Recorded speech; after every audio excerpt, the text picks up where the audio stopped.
دیکھیے یہ ایک چیز محل نظر محل خلاف ہے. اگر اسے صرف عادات میں تصور کیا جائے تو کوئی حرج نہیں کسی خوشی کے موقع پر، ہے نا. اور اگر یہ عبادات میں ہے ظاہر بات اس سے منع ہوگا، لیکن اصل ظاہر یہ ہے کہ یہ عادات میں ہے. اگر کسی قوم کی عادت ہے کہ کسی بھی صرف عید نہیں خوشی کے موقع پر یا تعزیت وغیرہ کے موقع پر ایک دوسرے معانقہ کرتے ہیں تو انشاءاللہ کوئی حرج کی بات نہیں. پانچویں چیز، کسی بھی آدمی کے لیے ذرا غور کریں گے اس پر، شاید ہمارے قاری صاحب کچھ اعتراض بھی کریں. استقبال کے لیے کسی کے کھڑا ہو جایا سکتا ہے، لیکن صاحب دار استقبال کے لیے، مثال کے طور پر شیخ عبدالسلام آپ کے ہاں تشریف لے گئے اور آپ کے نزدیک ایک محترم شخصیت ہے. ظاہر بات ہے یہ رہی ہے کہ آپ اپنی جگہ پر بیٹھے، ہاں بیٹھ جاؤ بیٹھ جاؤ. انسان اخلاق اور ادب میں یہ داخل ہے کہ بسا اوقات دروازے پر جاتا ہے، بسا اوقات اور کھڑے ہو کر کے وہ اسے بیٹھانے کی اپنی جگہ کوشش کرتا ہے.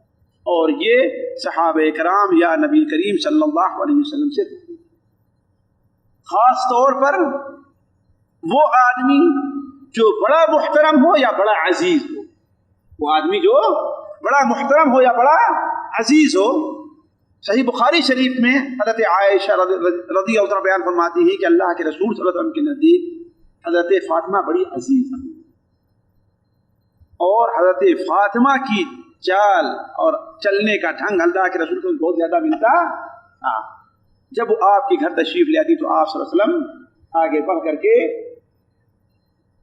ان کو بوسہ دیتے اور اپنے بغل میں بیٹھا لیتے.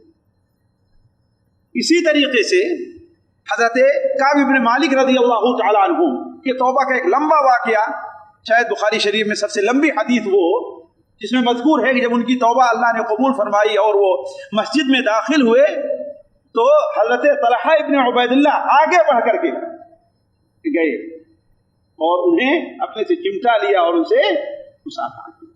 اچھا، اس کے علاوہ آپ اس کے اوپر غور کر سکتے ہیں کہ اللہ کے رسول صلی اللہ علیہ وسلم سے متعلق موطا امام مالک کے اندر ہے کہ حضرت اکرمہ ابن ابی جہل جو فتح مکہ کے موقع پر یمن کی طرف بھاگ گئے تھے اور ان کی بیوی حضرت کیا نام تھا ام حکیم انہیں گئی تھی اور بلا کر کے لے کر کے آئی تھی.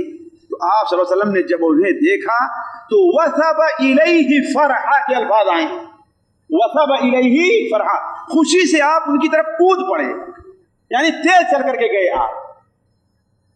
آپ نے انہیں چمٹا لیا، اپنے سے معانقہ کیا اور ان سے بیعت.